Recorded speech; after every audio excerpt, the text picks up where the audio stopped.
This video is meant for those who want to do something that matters, because if you are observant, it's not difficult to see the state of the modern world, and it's not difficult to tell that we are in the middle of a meaning crisis. We're addicted to our phones, we're disconnected from nature, we've lost trust in public schooling, and for good reason. People are realizing that an education model adopted from a Prussian military state can't work. Now, if you don't know what that is, it is a type of education that breeds useful workers. It's a type of education system. So if you go and research that, look up Prussian military state education model and dig deeper into how the US adopted it. I believe it happened around the 1850s. I think you will be rather enlightened to see what has gone straight under your nose and what the past generations were raised in and what you are being raised in and what you may have already gone through.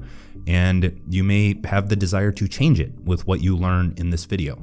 Back to it. In other words, it's an education model that is a mirror reflection of the education of indentured servants, created to keep people weak, dumb, and powerless. And this is true even if that wasn't their intention when creating this school system, because it was the result of incentives based on status and survival. Get a degree, get a job, pay the bills until you die. This was bound to make people lose trust in the system because the state of their life is guaranteed to end up in a place they despise. Just look at the masses. Do you want to end up in the same place as them?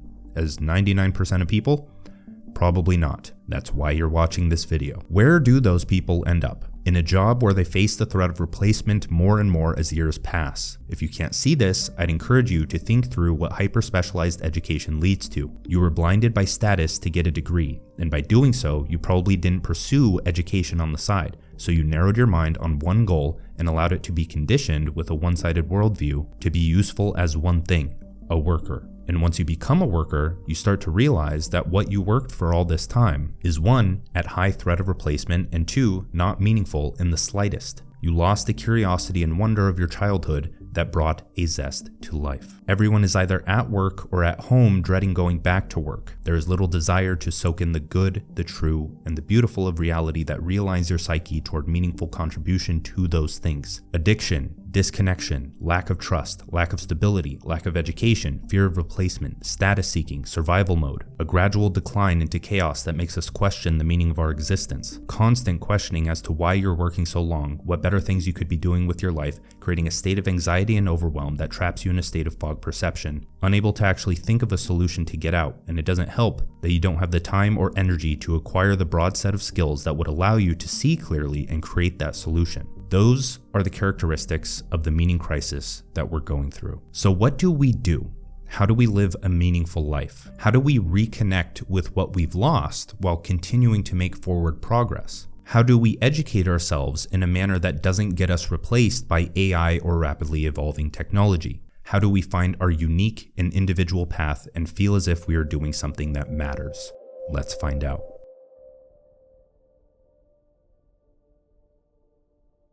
If our lives are meaningless, what are we doing here? What do we do with our lives? How do we make sense of the suffering and pain that's all around us and that we deal with every day to some degree? Is the good life as simple as a belief in a God when belief is a disconnected map of that thing rather than the thing itself, and the map is interpreted by an individual's culture, value system, language, and conditioning?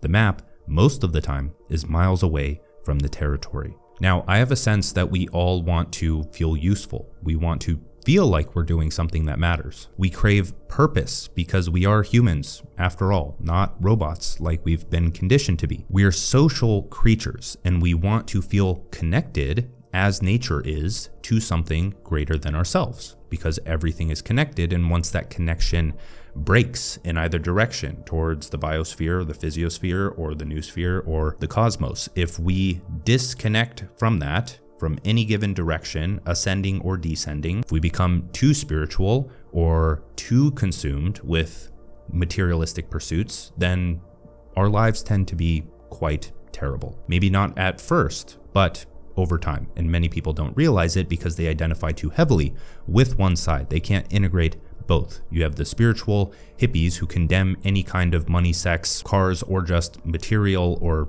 anything physical. And then you have the physicalists that just don't think that there's anything higher. And all that leads to is not being able to make sense of the world. And that lack of sense making leads to a lack of meaning. To reconnect, we need to strip down and reorient our fundamental experience. To determine what matters, we need to pull from multiple disciplines and cultures to uncover a holistic direction, or highest order to align ourselves within as an antidote to chaos and meaninglessness. Now, at the base of it all, there are three general categories or modes of existence. There's being, which is connection to reality, direct experience, and the present moment. There's doing, which is contribution to reality and the experience of others. And then there's becoming, which is increasing your capacity to connect with and thus contribute to reality, personal experience, and the experience of others. So this is the cycle. This is the feedback loop. Being, doing, becoming. We all engage in these things every single day, but there's a few problems. The first is, of course, being. Most people just they're never in the present moment. They don't connect with direct experience. They're living in a completely different reality, and therefore they can't act from a place of truth, and their life signifies that. The second thing is just doing. When you're doing something, for most people, the goal of doing is assigned to them by the schools, the jobs, the parents, whatever it may be. And when we do that, what we do and therefore who we become, because what we do conditions who we become, those are both at the whim of someone else. You don't necessarily have control over them. So being raised in this education system that is like, hey, do this, here's the goal, you're punished if you don't reach this specifically, and we assign this goal to you. You can't learn anything else to achieve this goal, and this goal determines your future survival, so you better reach this goal. So by the time you exit this school system, you're just not anywhere close to your authentic self. And most people don't start this journey until maybe their 20s, their 30s, or whenever the pain is so great that they finally decide, hey, I can actually make a change. I'm not the outcome of my past. And that's what you're here to do. The more time you spend being, the less psychological time you spend in the familiar past or predictable future. You immerse yourself in direct experience. Your perception clears. You can achieve a neutral or peaceful mind. You aren't projecting into a stressful future of tasks that make you feel that stress now, even though you aren't in that situation. You aren't reminiscing on a painful past, leading to the same thing. From that state of clear perception, your doing increases in degrees of consciousness. You start focusing on what matters and thinking toward a deeper future. Your choices then create who you become. And when you do that from a state of higher consciousness and connection, your identity expands and sheds its limitations. Meaning is easier to make sense of. Now, unfortunately, most people neglect being and get stuck in doing mode. Their attention is focused on the next task, next event, next meme, next pleasure, next cause of stress or anxiety, so they end up becoming something of that nature, riveted to next, avoidant of now. Their mind begins to narrow into a state of meaninglessness because they've lost touch with reality. That's where we start, the now, being, direct experience, maintaining connection. Now, before we go any further in this video, I would highly encourage you to at least add some time for being within your day. 10 minutes, 20 minutes, start with that. This can be anything from meditation to going on a walk, to staring at trees, to staring at your hand and noticing the intricacies and really just looking at it, right? Observing things. Go on a walk and just look at the sky. Try to push your consciousness or your awareness out to just the world. Notice how small you are. Go out in nature and see how connected things are. Notice the creation, destruction, the life, the death, how everything interacts, how everything is dependent and connected to each other. Stop staring at a screen all day. Just put it down. Breathe. Close your eyes. Go deeper into your senses. When you're washing dishes, just feel the water on your hands. Make that the sole thing that fills your consciousness. When you're washing your hands, make that a practice. When the water goes over, feel your hands. Feel the water. When was the last time you did anything remotely close to that or even thought of doing that? When you're driving, feel the steering wheel. Pay attention to the road. Notice things around you. Be more observant. Be more conscious. Maintain that connection with your experience because it changes everything. Being, doing, becoming. The point is to soak in more beauty because without beauty, the true and the good don't exist. The transcendentals, beautiful, good, and the true. The good, the true, and the beautiful. Beautiful. If you nail that one down, the others are there. It's all around you. Sit with it until you can see it. Observe until you see clearly. Now, from that state of connection, how do we ensure that we are doing things that matter? We start this section by talking about how to align with the highest order.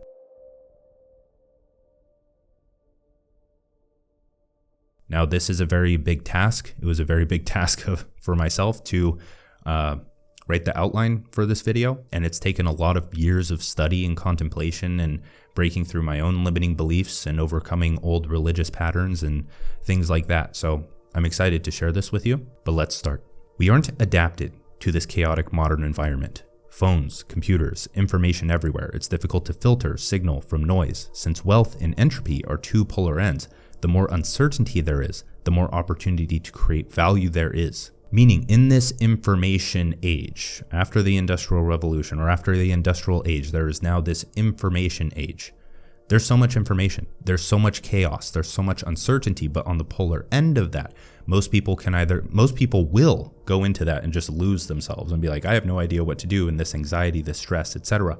comes up because the uncertainty is what you're holding in your attention. But it's non-dual. There's uncertainty, and then on the other polar end, there's opportunity, there's wealth, there's value creation from all of these options. There's creativity by connecting the dots between everything and creating a solution, a new product, a new company, more efficient resources to make more progress. The point of that is that we're not living in this overwhelming environment or chaotic information. We're living in the age of abundance. Individuals are learning skills and building businesses on the internet that wasn't possible before, but many people are more uncertain than ever, and they don't know how to order the chaos all around them. Before the Industrial Revolution, we interacted with small communities and tribes. The main information you were exposed to was that which was passed down by the elders of that community or tribe. So mentors, you had mentors. Everyone used to be on the same page, and now with all of this accessible information, everyone is on a different page, and that creates conflict. I mean, the election just happened. You're seeing this happen real time at a global scale. Very few people are on the same page, and everyone is getting served different information based on their interests because the social media algorithms and the news platforms feed you what's inflammatory and what conditions your mind further into the identity that best serves the social media platform or the news site. And most of what you see online and in the comment section right now are a bunch of egos just defending their position, and they aren't even trying to seek a different perspective or understand a different perspective. And how are you going to make any kind of progress or find any kind of usefulness and value from that? You're just ruining your life. And the funny thing about that is that both sides, when they hear me say that, they're going to be like, oh yeah, the other side should do that. I shouldn't do that. And I'm thinking of one side right now, even myself. And most people, 50% plus percent of people are thinking that I'm telling another party to think a specific way. And I guarantee you that I am personally thinking about the other party. So do what you will with that. The lesson of that is to question your own fucking beliefs. Now, to understand this, after that side tangent, we need to start from the ground up. We lack meaning because we can't make sense of the chaos. The mind craves order, and once order is maintained by expanding our mind to the highest order, meaning isn't difficult to find. To live a meaningful life, we can synthesize strong conclusions across multiple domains like flow psychology, stages of development, and the ultimate structure of reality. And then in the next section of this video, we can use that understanding to create our own unique path in this life, one that brings meaning through mastering ourselves and our craft, so we can contribute in a way that matters to others. As I said, we're going to work from the ground up. So we need to start with our direct experience. How do we order our minds right here and right now? And then we'll work up to the highest order. With that, we need to learn how to enter the flow state. We'll start with a quote by Mihai Csikszentmihalyi, who is the godfather of flow.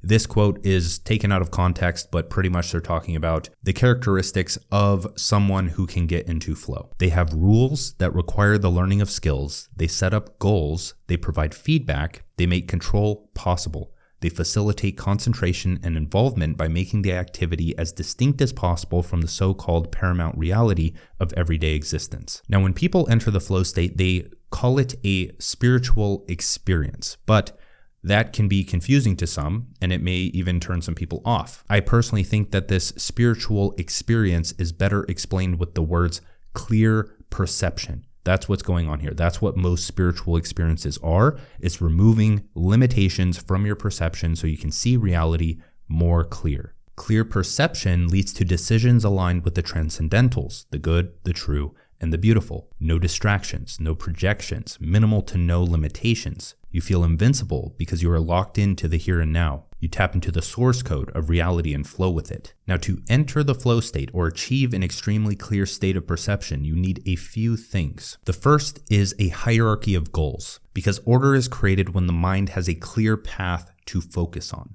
Chaos is created when there are gaps in that path of either knowledge, skill, or understanding. When you're having a conversation, if you don't have a shared goal, it will probably devolve into conflict and argument. You see this on social media all the time. People with vastly different worldviews are arguing their points without attempting to understand what goal their mind is working toward. And a big lesson there is that everyone has a goal they're working toward. For most people, those goals are assigned to them. They do what parents, teachers, and authorities tell them. So they learn the knowledge and acquire the skill to do that narrow set of things, conditioning their mind into a potentially destructive state. So what you need to do is zoom out and determine what you personally want out of life. Create a frame, vision, and anti-vision. What you do and don't want out of life. Let it evolve with time. It's not going to be perfect at the start. From there, create a hierarchy of goals, 10-year, 1-year, monthly, weekly, and daily priorities. These goals are for direction and clarity. You aren't supposed to achieve exactly those things. If the goals change,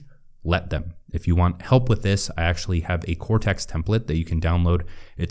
You can either join my email list and you get it with the welcome email, or I'll have a link down there where you can have it sent to you. But then if you sign up for Kortex, you can duplicate the template and it goes over your vision, your anti-vision, your weekly goals, or breaks down all your goals, daily tasks, weekly review, etc. So the first thing you needed to get into the flow state was a hierarchy of goals. The second thing you need is a deep interest. Contemplate your life, what you do and don't want. The temporary goals that we set earlier create a frame for your mind to adopt. Now, what interest, topic, or skill will help solidify one piece of that puzzle and move you forward toward your ideal lifestyle? So your vision, what you want out of life, your anti-vision, what you don't want out of life, and then your goals are the path to get there. What skills and what knowledge do you need to acquire in order to make it from one place to the next along that path?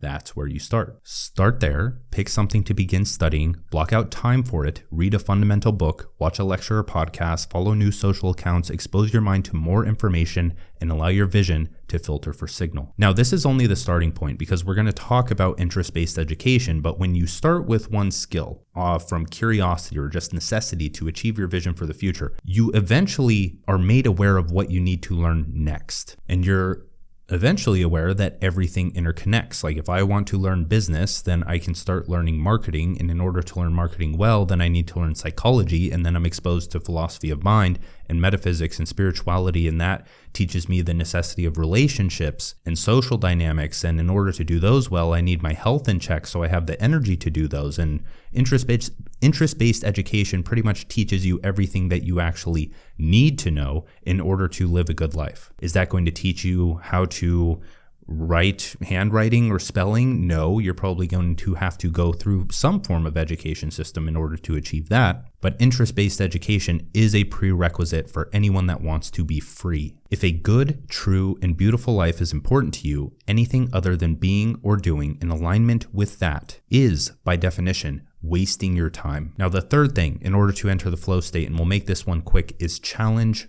and skill. If your skill is high and the challenge low, you will get bored. If your skill is low and the challenge is high, you will get anxious. So both of these scenarios prevent you from getting into flow. So if the challenge is too high, like, oh, this is too difficult, then I get anxious and you start to dwell on these negative thoughts. And then if the challenge if it's just too easy, you get bored and think of something better you could be doing. So you need to maintain this balance. And the way that you do that is you create a project, an interest-based project that you can actually build and control the challenge that you take on.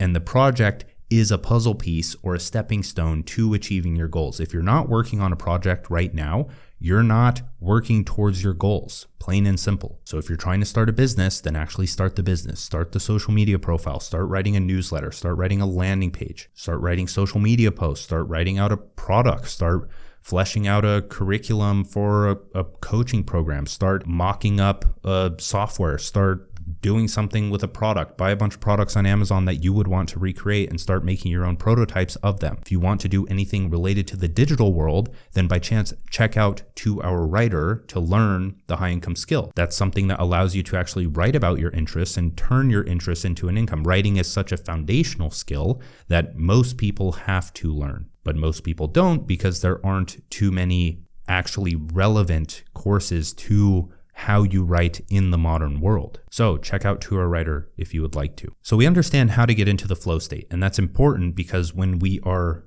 doing something, it needs to be impactful. It needs to be enjoyable. But now we need to understand, we need to move up a level and understand how your level of mind shapes how you perceive the world. To enter the flow state, you need a hierarchy of goals, deep interests, and challenge that demands a certain level of skill. But we are all at different stages of development in our lives. We all operate from different meta goals. We see different things as important and worth acting on. Now, why does this matter? Because if you're at a lower stage of development, frankly, you have no business acting and faking like you are at a higher stage. Putting on a spiritual hat when you haven't earned that experience isn't spirituality. It's status seeking. A lot of people in the political environment right now put on this post-conventional level of development hat as if they understand multiple people's perspectives and have this empathy and compassion for other people when they're actually at the conventional stage and they're very narrow in their own perspective, and they're saying that the other side is doing X, Y, and Z,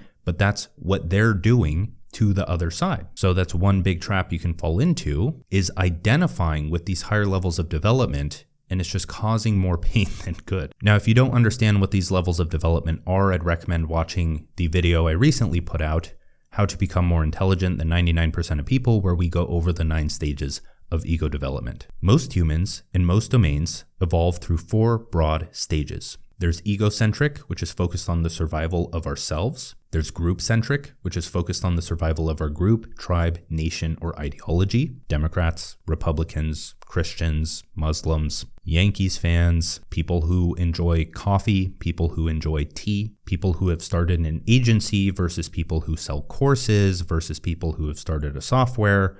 It's everywhere. Then there is world-centric, which is focused on the survival of humanity and the biosphere. And then there's cosmocentric, which is focused on the survival and harmony of the cosmos and beyond, the highest order. And each transcends and includes the other. When you reach group-centric or world-centric, you're still integrating and including the egocentric, the group-centric, etc. As a society, we're still mostly at the group-centric stage, and the election is quite a good indicator of this. How does this have anything to do with a meaningful life? Well, if you are so focused on yourself and your group, like 80+% of people, and those concepts, religion, schooling, politics, etc., are bursting at the seams with the rapid spread of information and acceleration of technology, you're kind of lost in a void until you attempt to self-develop toward the next stage. If you understand the concept that I talk about of mental survival, where animals try to reproduce the information in their DNA. Humans do that as well, but we also try to reproduce the information in our consciousness because our ideology, our worldview, our identity is like a mental body. Then when it gets poked or stabbed, it gets hurt, and we feel that emotion. When someone offends you, the word offended means that you're in some kind of emotional pain. So when red versus blue are arguing against each other, they're trying to spiritually reproduce or mentally reproduce. They're trying to turn each other into the other one, and they're trying to defend their body from dying or from them turning to the other side. So with all of this information and more conflict than ever in religion, schooling, politics, etc., we're in this state all the time just trying to defend ourselves and make sense of who we are. So that's why the stages of development are important and why you have to seek perspective to go into the next one. You have to actually try to expand your mind and change your identity and accept that you are wrong 99% of the time. Now, a fun fact here is that regular meditation can actually help you accelerate entering a new stage of development. It's some crazy statistic. I don't know exactly what it is, but meditation can help you reach like a whole stage of development. Like, I think it's 1 year with meditation, like 5 years without meditation. And sometimes people never make it to the next stage of development. So something to try. Now, in the next sections of this video, we will learn how to evolve into higher stages and what you as an individual should do that is meaningful. Now, we're going to have a bit of fun with this. We need to go over a brief description of the ultimate structure of reality. 2 words, transcend and include. Okay, I lied. 1 more word, holons. Now, I know you're thinking, you're like, what the fuck, Dan? What are you talking about? A holon is a concept that helps describe the fabric and nature of reality, the building blocks of the universe. First coined by Arthur Koestler and now adopted by Ken Wilber, a holon is a whole part, whole/part, both a whole in itself and a part of something else. Now, for those who have studied systems thinking or the Greek philosophy of the cosmos, which is an orderly and harmoniously arranged system like the universe in which everything has a purpose, you see where this is going. Everything transcends and includes what came before it. Atoms to molecules to cells to organisms, letter to word to sentence to paragraph, ego to group to world to cosmos, employee to team to department to company. All of these things interconnect infinitely, like how the employee is a whole in itself, but also a part of a family or group text or the honey inside of a whole cup of coffee, both of which are processed by beekeepers and coffee manufacturers who may or may not be causing harm within their own whole processes. Reality is constructed of metaphorical holons. Metaphors breed understanding. Now, a tip here is holistic thinking, or thinking in holons, is actually quite fun and can lead to a lot of profound realizations. So if you're ever trying to think through a problem, think in wholes and parts. One key insight here is that reality is hierarchical, but not all hierarchies are created the same. There are dominator hierarchies and natural or growth hierarchies. Dominator hierarchies are imposed order. They're often oppressive and harmful. It makes sense why the left wants to rid the world of these, but they often lump both hierarchies into the same group, which lead to them wanting to dismantle any and all order in the world, resulting in mass chaos, which is another massive reason we're in this position of meaninglessness. Now, natural hierarchies are emergent order. So after conflict, pain, or problem solving, a solution or level to the hierarchy emerges, transcends, and includes the rest, resulting in increasing wholeness and embrace. So by aligning what you do with the highest order of the cosmos, whose systemic properties can be mapped to that of God, Brahman, or any other omniscient, omnipresent, or omnipotent identity of reality, not reality itself, you begin to see reality as an interconnected whole, and your place or purpose within it starts to shine through. You perceive how your being, doing, and becoming send a ripple through everyone and everything, and your decisions carry a vast weight of responsibility that crushes the weak and empowers the strong. So, being, doing, becoming.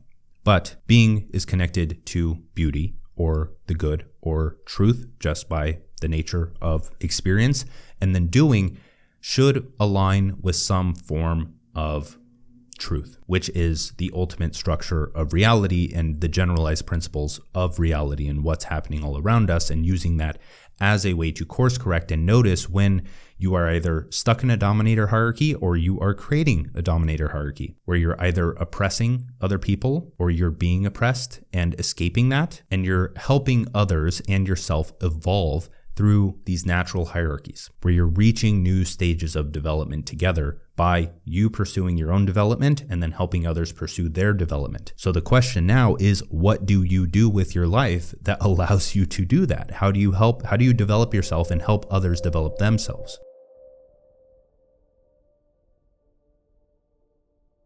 Happiness is the feeling that power increases, that resistance is being overcome. That's one of my favorite quotes from Nietzsche. And for Nietzsche, in this quote, happiness is a sense of control over one's surroundings, a sense that progress is being made. Now for Mihai Csikszentmihalyi, the godfather of flow psychology, this is the source of enjoyment, right? The flow state. And I find that to be a better description of happiness. But that begs the question, what do I make progress toward that leads to maximum enjoyment? How can I find that perfect intersection of what matters, what I'm good at, and what is needed? What do I learn? How do I learn? How do I contribute to humanity in a meaningful way that I can be paid well for? Here are a few steps. First, we need to identify your personal path, not a path that was assigned to you. Not going to school, not getting a job, not whatever that is. Your personal path. The first thing we must do is revolt against the meaningless path. We must start from scratch. We must reject the education system whose sole purpose is to breed useful workers who are dependent on another for their paycheck. In turn, they relinquish their control over their emotions, stress from paying bills, which impacts their potential.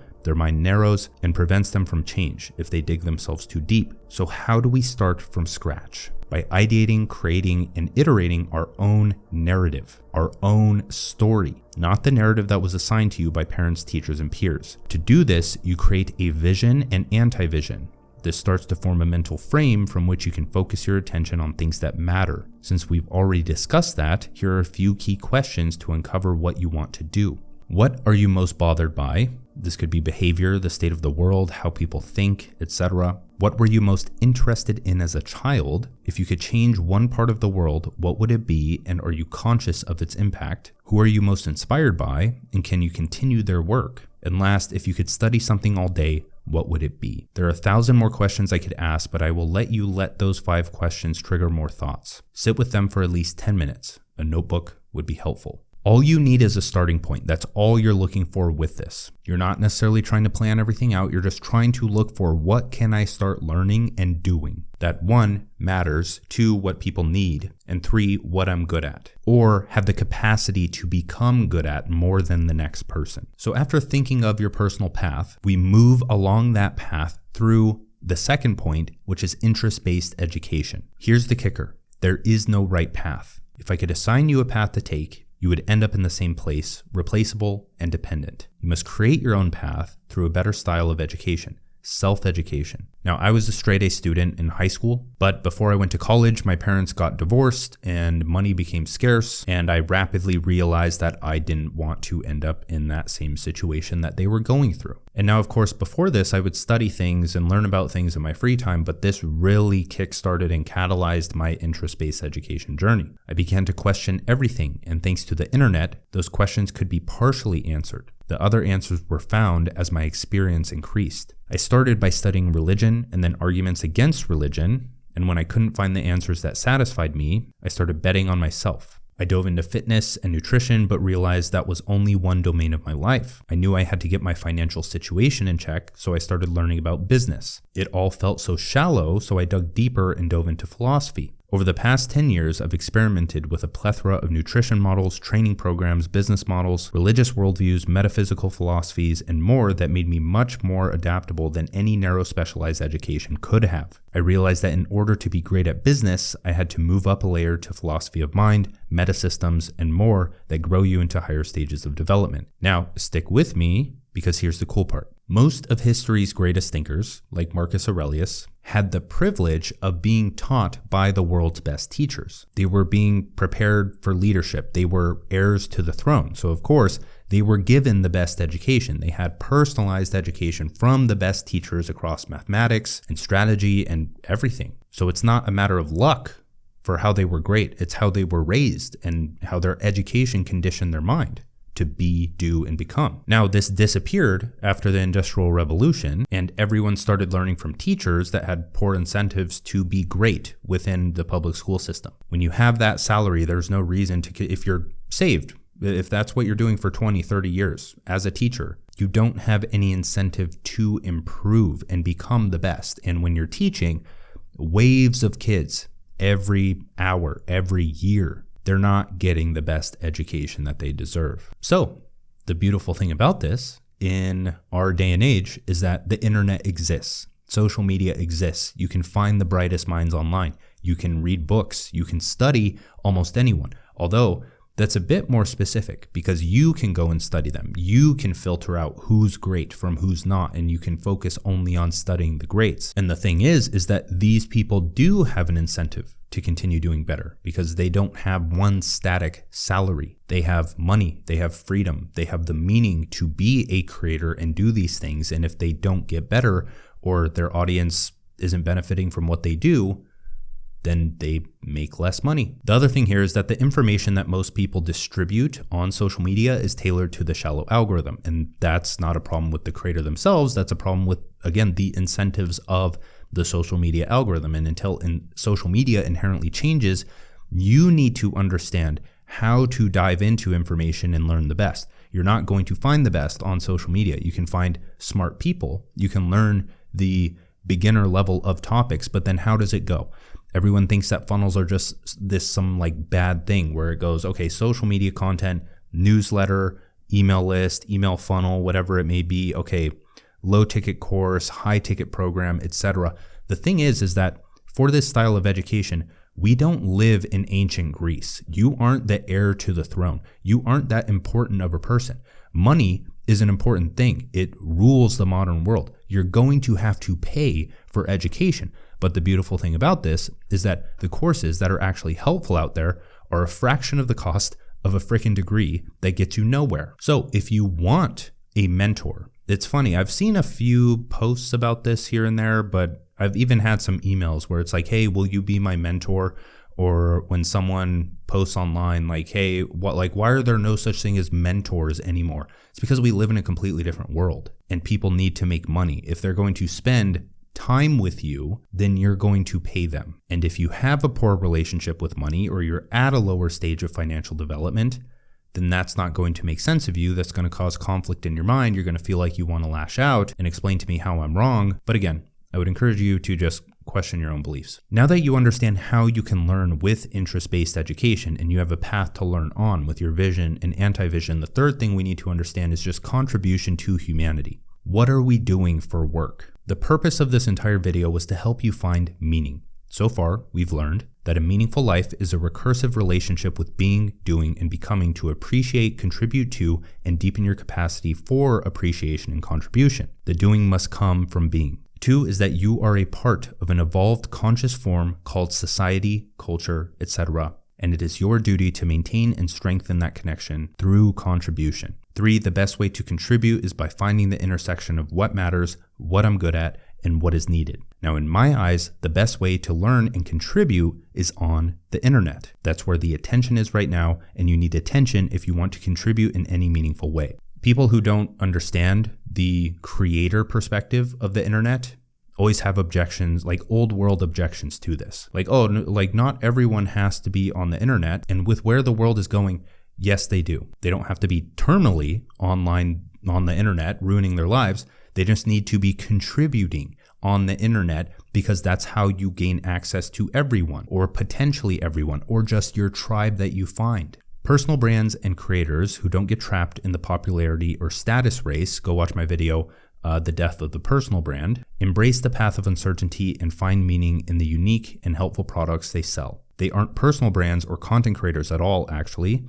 They're simply people who saw the opportunity of distributing the value they have to offer and getting paid to do so. And they're doing so where the attention is right now. The place where they can make the greatest amount of change, which is the internet. If you want to sustain what you love to do, then you will have to make money. If you want to make money doing what you love, then you will have to start a business. If you want to start a business, you will have to educate yourself with the broad array of skills necessary to do so. That is a part of your interest-based education. Starting a business, learning business is a part of your interest-based education if you want to do what you want by your own means, by your own desire, by your own control. At some point, if you want to continue your path of mastery, you will become interested in business. Hopefully, you will go through the stages of development so you can do so in a way that results in the least harm. Because no, businesses aren't evil, but not starting one ensures that the evil ones dominate. Another thing with that is that I was having a conversation with my editor the other day, Devin, and with some of the comments, people just don't understand what a business is, or like they have this idea of what a business is. For all I'm concerned, a business is just a way to accept payment for the value you have to offer. You don't need to start an LLC. You don't need a logo. You don't need a website. You need a payment link. So sign up for Stripe, sign up for PayPal, DM someone, cold email someone, warm outreach, message someone, message family or friends and be like, hey, I offer this. Do you want to pay me for it? And then once they pay you, oh my goodness, you're in business. You can do everything else after that or along the way. We'll talk about that at some point because this video is getting long and I've talked about all that before as well. Go watch my videos on money and business and how money is spiritual and all of these other things. So I'll end with this. If you want to learn more about the business stuff, go watch my One Person Business playlist on YouTube. And if you just need a starting point and you're not afraid to spend money and you want to start your interest-based education, I have 2-Hour Writer and Mental Monetization, which is my writing and marketing courses. Both of those will help you at any stage in your business. But if you don't want those, just go watch another video, one of the business videos, if that's something that you're actually interested in. So that's it for this video. I hope you benefited from it. Like, subscribe, do all that fun stuff. Thank you for watching. Bye.